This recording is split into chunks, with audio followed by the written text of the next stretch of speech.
Rain fell like broken glass over the sleeping city, slicing through the night with a rhythm that sounded like a warning. A black sedan idled beneath the flickering streetlight behind the Grand Crystal Mall in downtown Lagos.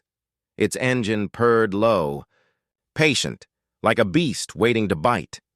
Two men stepped out, faces hidden beneath black masks, shoulders slick with rain. They moved with the precision of shadows. In the distance, music leaked faintly from the mall's closing doors.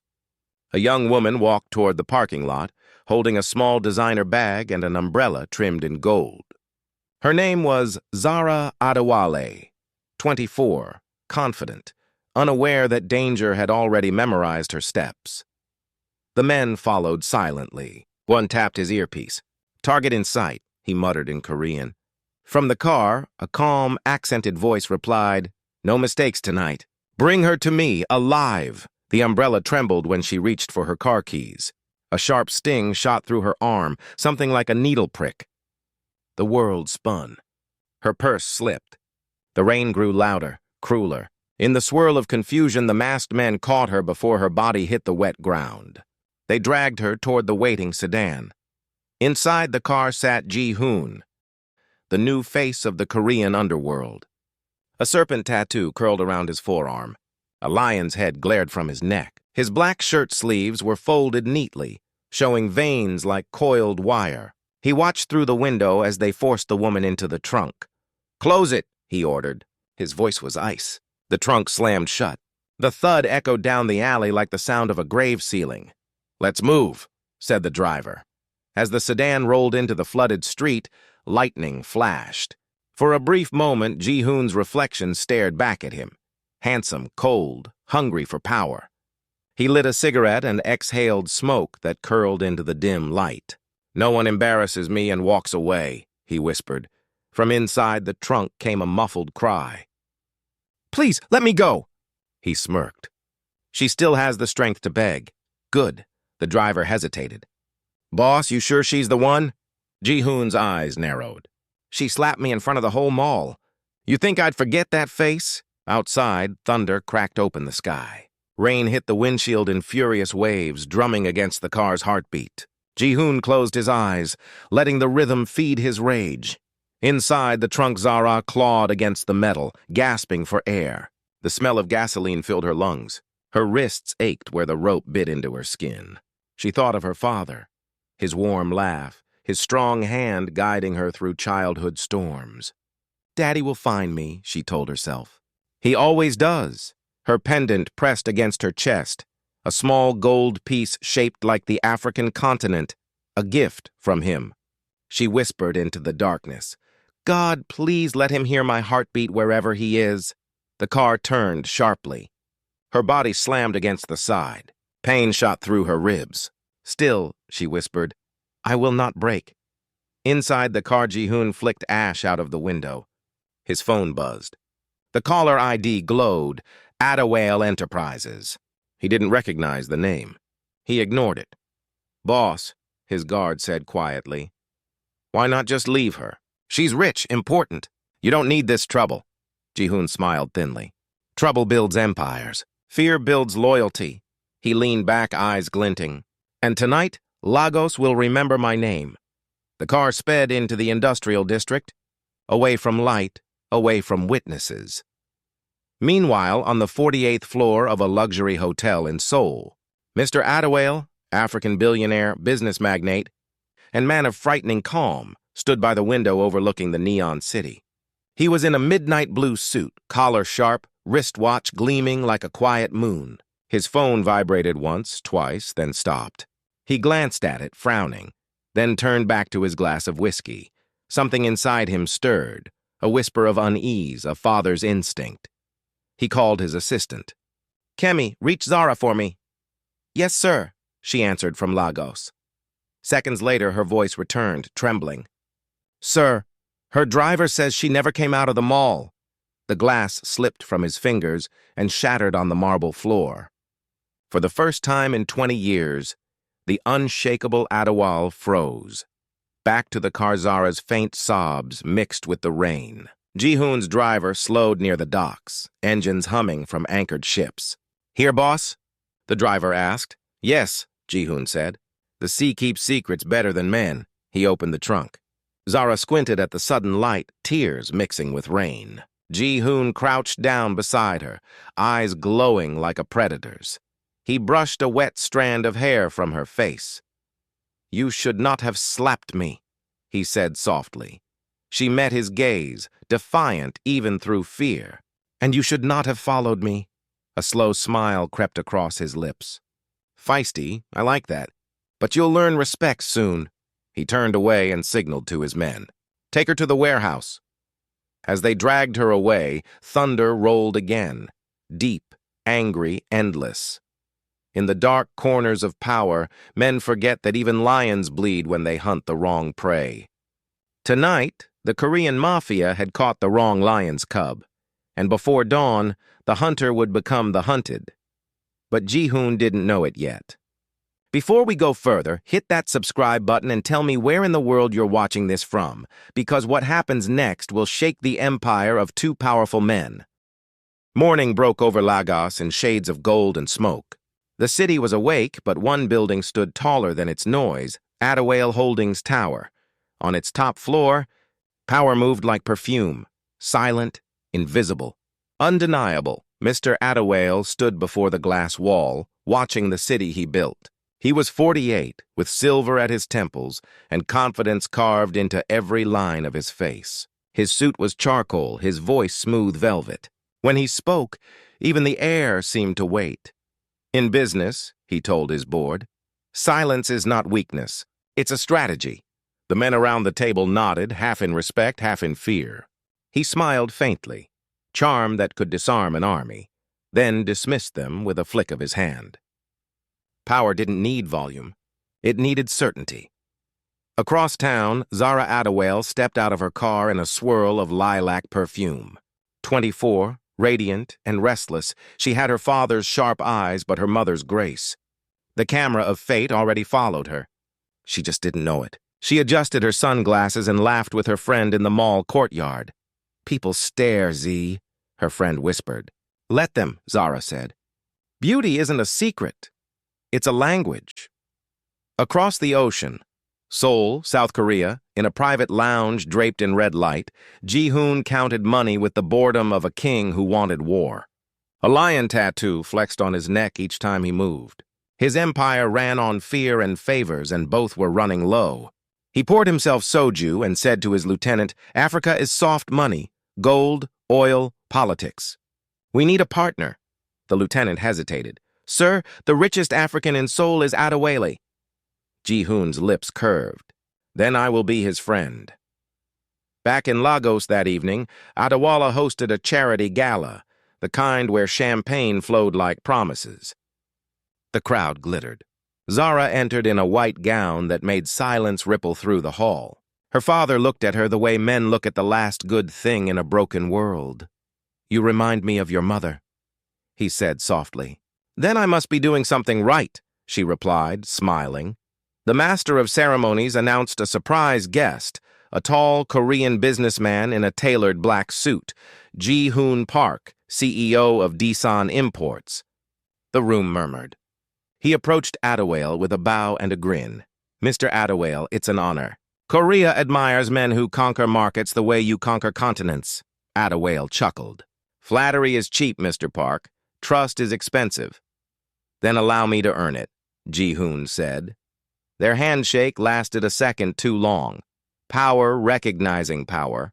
From across the room, Zara caught Ji-hoon's glance. Something in his eyes lingered. Admiration or hunger, she couldn't tell. She turned away. When lions meet, the jungle watches. But even the jungle cannot predict which lion will bleed first. The weeks that followed the gala felt like calm water hiding a storm. Adewale and Ji-hoon's partnership deepened. Their meetings moved from glass boardrooms to private lounges scented with power. To the world, they were two titans bridging continents, one born of oil and intellect, the other of steel and shadows. Over amber drinks they spoke of trade, trust, and ambition, and though their smiles matched, their motives did not. Adewale admired Ji-hoon's precision, but sensed the silence behind his charm. Zara would sometimes bring her father a file or greet their guest politely, and each time she entered, Ji-hoon's gaze followed like smoke following flame. He hid his interest beneath the mask of business courtesy, but desire has a pulse louder than etiquette. When he later sent gifts, rare orchids, silk scarves, notes written in careful English, Zara returned them with a calm note. Respect cannot be wrapped and delivered. The refusal bruised him more than the insult. It was the first time anyone had told Ji-hoon no. Zara tried to ignore the unease. She told her friend, "There's something off about that man. He smiles like he's keeping secrets." Adewale, overhearing, only said, "Never stare too long into another man's charm. Sometimes it's a mirror for deceit." Still, the friendship between the two men looked perfect from the outside. At their next gala, Ji-hoon approached Zara again, voice smooth as rain on marble. "I came to apologize," he said, but pride tinted every word. When she turned away, he caught her wrist lightly, just long enough for her to pull back and leave him standing alone. For the first time, the mask slipped and the room saw the flicker of something darker behind his calm. In every market, someone overbids. In every heart, pride becomes the price. And pride, once fed, will soon demand a feast. The evening was soaked in neon and champagne when pride finally lost its patience. A new business celebration filled the terrace of Adewale Holdings, music, laughter, and the shimmer of Lagos night beneath the glass railings. Zara moved through the crowd in a sapphire gown that whispered confidence. Every step carried her father's grace and her mother's calm. Across the room, Ji-hoon watched her, a storm behind polite eyes. He had convinced himself that admiration was destiny and rejection a wound to be avenged. When she slipped out toward the balcony for a breath of air, he followed, too fast, too certain. "Why do you run from me?" he asked, voice thick with wounded pride. She turned, calm but firm. "Because I do not chase men who mistake obsession for love." He reached for her wrist again, the echo of arrogance returning. The world paused. The music inside dimmed. Zara's hand rose in one clean arc and met his cheek with a sound that silenced the city below. A gasp broke through the terrace. She looked him straight in the eyes. "That is for forgetting your place." Then she walked back into the light, leaving him standing in the dark with humiliation burning through the rain. Later that night, the wind carried his anger down empty streets. In a dim hotel room, Ji-hoon stared at his reflection, the faint red mark on his face glowing like a brand. He poured a drink, then another, but shame has a voice that liquor cannot drown. In that voice he heard her words again, "Obsession is not love." He slammed the glass against the wall. The mirror fractured into 100 little Ji-hoons, each one whispering revenge. Pride told him to teach her fear. Power told him he could. In Seoul, Adewale's partners praised the new alliance, unaware that one man's ego had just turned friendship into fate. When thunder forgets its place in the sky, it must learn humility from the ground. That night, a proud man chose thunder. News of the balcony incident reached Adewale before dawn.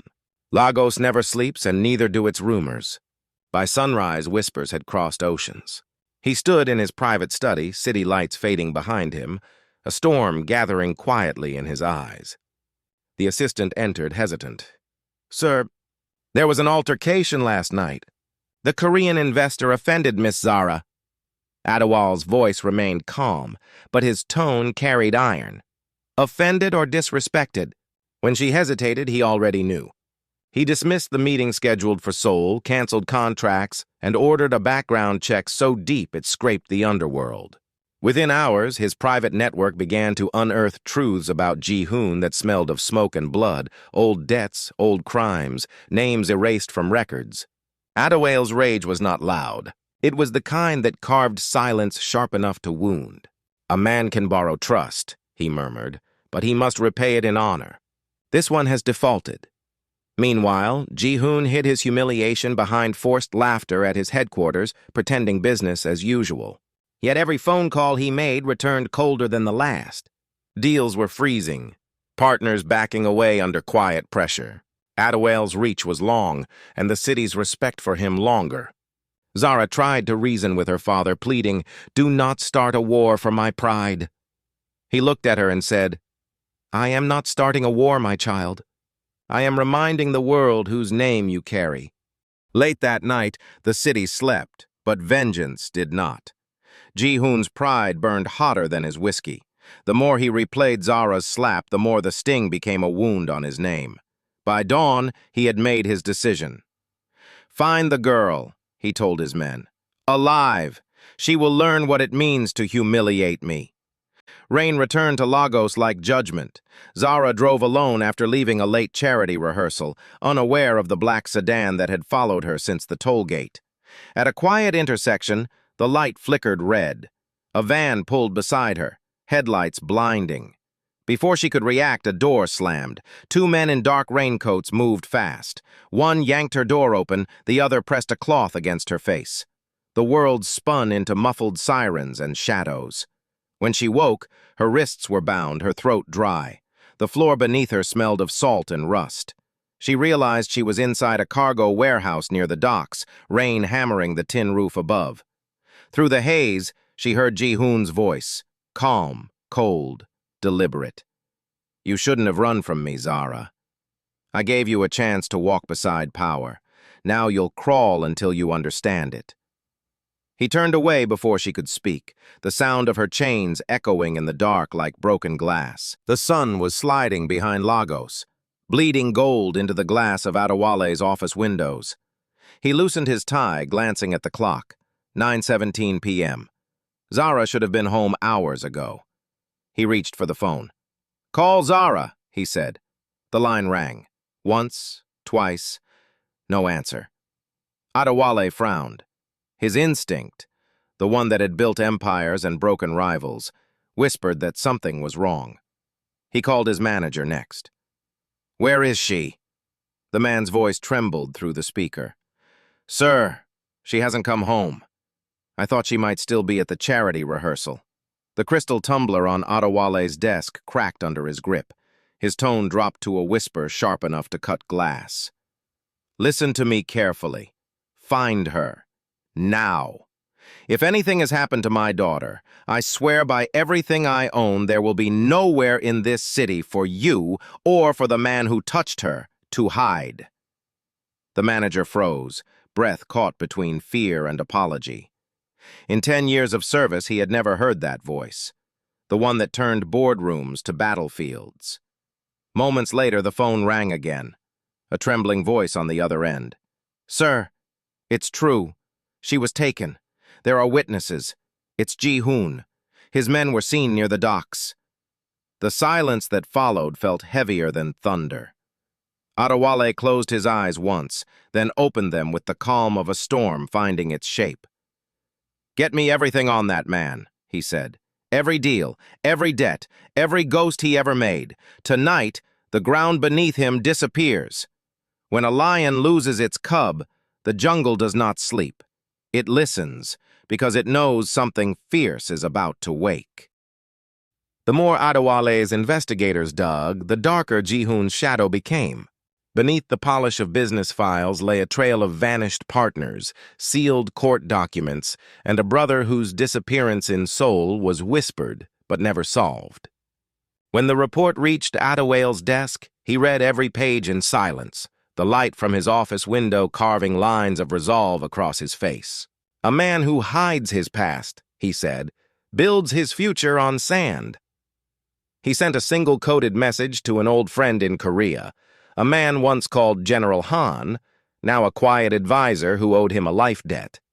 Within a day, Han replied, "Ji-hoon Park is not his real name.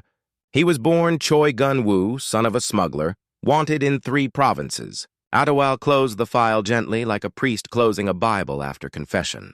Then the devil came to my table wearing a borrowed face. Far across the city, Ji-hoon felt the ground shifting. His contacts in Seoul warned him that questions were being asked by men who never asked twice. He stared out over the Lagos skyline, jaw tight, the lion tattoo on his neck rising and falling with each breath. Pride urged him to strike first. Instinct whispered caution. When he heard that Adewale had friends inside Korea's special bureau, he realized the game had changed. Yet instead of retreating, he chose defiance. "He thinks money makes him untouchable," he told his lieutenant. "Let him learn what desperation can buy." The lieutenant's eyes lowered. Fear smelled stronger than the rain. A secret once unearthed is a seed, planted in pride, and it grows into ruin. When Adewale's jet touched down on the coast that evening, the sky was the color of iron. He walked down the ramp without guards, only a briefcase and the certainty of a man who had already buried fear.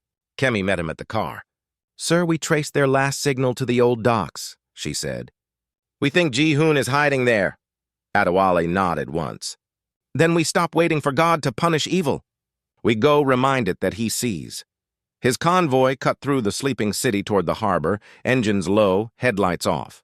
In the back seat, he replayed Zara's laughter in his mind. The child who used to dance in his office barefoot. The woman who refused to bend before pride. He whispered to himself, "Hold on, my daughter. A lion's cub does not die in another man's den." At the warehouse by the sea, a single bulb swung from the ceiling, throwing crooked shadows. Zara, bruised but unbroken, had spent the last hours studying the cracks in the floor, measuring time by footsteps above her. When she heard tires on gravel and foreign voices, she knew the balance had shifted. A scuffle broke out, short and sharp, then silence. The door creaked open. Light flooded in, and she saw her father's outline against the rain. For a heartbeat, neither spoke. He knelt, untied the rope at her wrists, and said simply, "You kept your courage. That's worth more than gold." She managed a weak smile. "I learned from you." Outside, Ji-hoon's men lay disarmed, some captured, some fled into the storm. The mafia boss himself stood cornered, the lion tattoo on his neck glistening in the rain. Adewale faced him, not as a billionaire, but as a father who had nothing left to lose. "I gave you friendship," he said. "You repaid it with pain. Now learn what mercy looks like when it chooses not to kill." He turned away, leaving Ji-hoon to the waiting authorities. Vengeance may end a story, but mercy writes its echo. Dawn found the city rinsed clean by rain. In the quiet garden behind the Adewale estate, the air smelled of wet earth and hibiscus. Zara sat wrapped in a shawl, the morning light soft on her face. She was thinner, slower to smile, but her eyes carried the calm of someone who had walked through fire and still remembered the path out. Her father joined her, leaning on the cane he rarely used. "You are safe now," he said. She answered, "Safe, yes, but safety is not peace." He nodded, understanding that peace cannot be bought. It must be rebuilt one breath at a time. The papers would later call him the man who brought down an empire without firing a shot, yet he knew victory tasted of ash. "Power means nothing if it forgets mercy," he whispered. Together they watched the sun climb, painting gold on the wet leaves, a small proof that even storms serve the sky. Far away, in a guarded cell in Seoul, Ji-hoon sat alone. The lion tattoo on his neck had faded to a ghost of its old color. He stared at his hands, once instruments of pride, now quiet, almost humble. A guard handed him a newspaper with Adewale's photo on the front. Below the headline, Ji-hoon traced the name Zara with his thumb. For the first time, he whispered a prayer, not for release, but for forgiveness he might never hear. The cell was silent except for the hum of rain outside. Ji-hoon sat alone on the metal bench, eyes fixed on the wrinkled newspaper in his hands. The headline read, "Adewale's mercy ends African-Korean conflict." His jaw tightened. Mercy. That word burned deeper than any wound. He crushed the paper slowly, the sound echoing like bones snapping in the dark. "Mr. Adewale," he whispered, his voice low, trembling with venom. "You think this is over?" He rose, pacing the narrow cell. The guard outside glanced nervously through the bars. Ji-hoon's breath quickened. The calm was gone.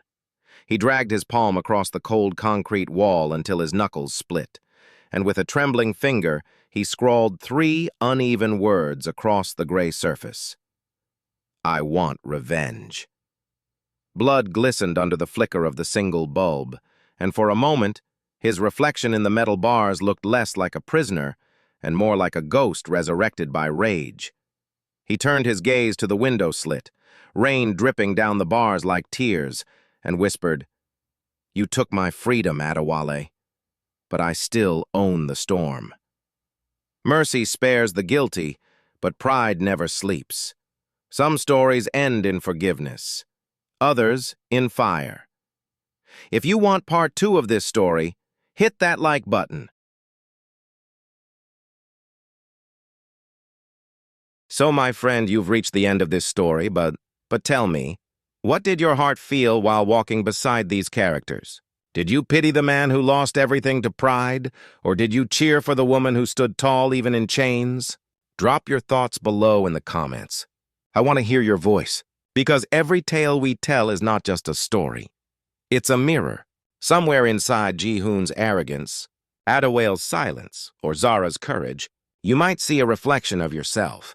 If this story touched you, then pause for a moment, breathe, and hit that subscribe button right now. We share stories that carry lessons, not gossip. Stories where love and power wrestle, where mercy wins when hate thinks it has already triumphed. When you subscribe, you're not joining a channel. You're joining a circle of listeners who believe that every culture, every voice, and every mistake can teach the world something. And I want to hear from you. Where in the world are you watching from? Are you listening from Lagos, Nairobi, Seoul, London, or somewhere the rain is falling softly right now? Write your country's name in the comments and let's see how far this African tale has traveled. Maybe one day, your name will appear in a story we tell here. A story of courage, faith, or forgiveness. Remember this lesson before you scroll away. Pride destroys faster than enemies can attack, but forgiveness rebuilds faster than time can heal. So, if there's someone you need to forgive, do it tonight. Because mercy, my friend, is the real power. Now, if you want more stories like this, true to heart, filled with suspense, wisdom, and emotion, share this video, tag a friend, and tell them this is not just a story, it's a lesson. Until the next one, stay strong, stay kind, and remember, every night ends, but those who learn from darkness wake up carrying the light.